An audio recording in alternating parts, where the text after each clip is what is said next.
Hi there, Cosmic Family. My name is Eliali. In this incarnation, we've just passed the solar partial eclipse in Aries, but the energy of this eclipse will continue to manifest because there are a lot of transits the next week that are coming from the eclipse, and they are going to be perfected. The moon continues to go through Aries until tomorrow, that it moves to Taurus. And when the moon moves to Taurus, we low the rhythm. It is a moment to connect more with the body and with the organic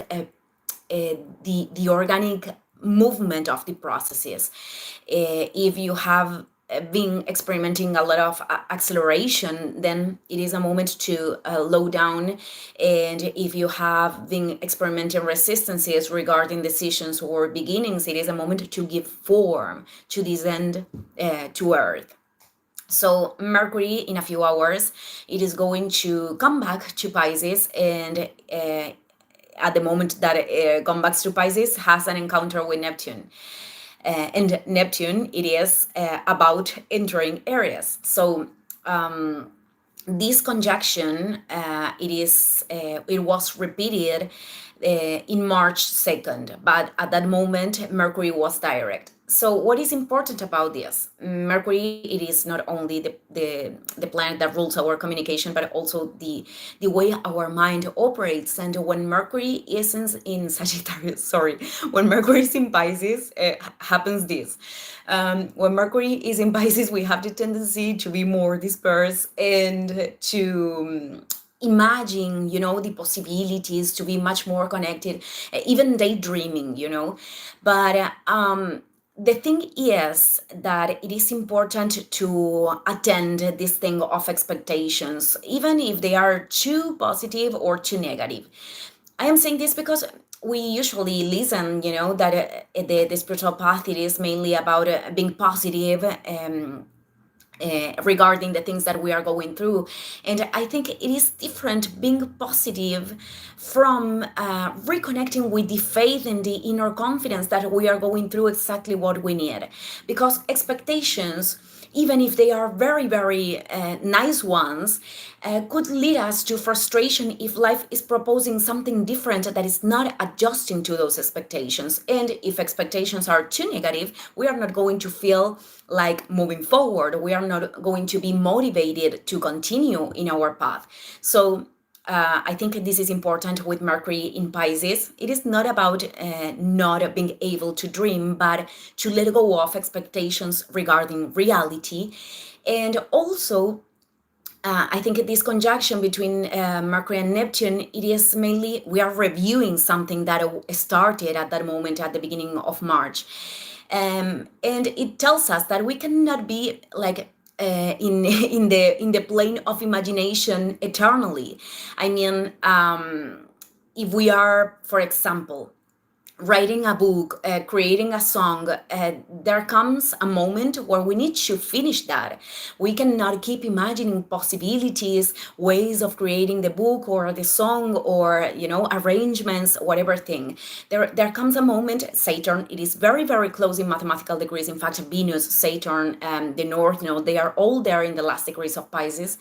So as Saturn tells us, we have to put a boundary, we have to give a structure, we have to come an end to close cycles, because that could be, that could be infinite, in fact. So I think that is important too with Mercury and Neptune, to not use those kind of, imagining the possibilities as a mechanism of escapism. Well, then we have Neptune entering in Aries tomorrow. This is the big entrance. In this first instance, Neptune is going to stay here until October 22nd. I already did a video talking about Neptune in Aries, if you want to watch it. So we are invited to make this process of individualization, but in a way that we are truly in alignment with the divine expression that we came here to express. This means that for many people, this involves, and this is part of the eclipse too, reevaluate directions, ways of acting, and motivations that lead us to choose certain paths. This energy will also impulse us to cultivate a healthy independence. I am saying healthy independence because I I don't believe that this is about I don't need anyone. In fact, we need each other to evolve as a society and to all move forward into unity.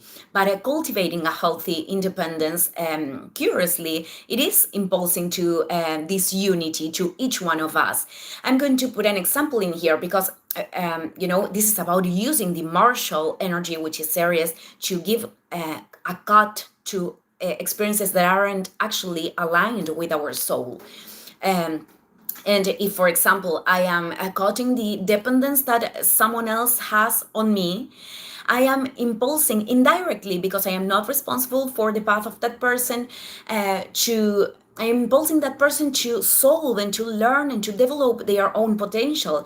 If we translate this vice versa, and I am dissolving my own dependencies, for example, letting go of validation of people that are not able to do that at the time that I have to approach my own projects and paths, that creates a space for me to connect later, perhaps with people that can actually give validation and recognize what we are in a genuine way. So this is about Neptune in Aries, but of course this is this won't be given in the next months, from here to October. This is only like the preparation for I don't know if I am inventing that word, for new beginnings, because certainly there are things that are going to start in these next months, but also we have to let go the old version of ourselves, to stop functioning that old version and to let go of everything that responds to that old version. So 2025, it is more about closing a lot of cycles, also enable beginnings, but the official beginning actually it is in 2026 when Saturn and Neptune are creating the conjunction in the degree 0 of Aries, which is the degree of the purest energy. But everything, it is so powerful. As I said, Neptune is connecting with Pluto in Aquarius, so this is a harmonic aspect that is creating. In the collective level, we could experiment this in a very different way, but in the individual way, this is about understanding, recovering our power into the things that we can really do right now, and at the same time trusting that we are being sustained along the process, and trusting that we are connecting with the ideas, with the people, with the communities with which we can, generate the power to transform the things that we need to transform to create common unity. This is the energy of Aquarius too. So, well, I just want to leave this reflection today. Thank you, everyone. See you in the next video. Ciao, ciao.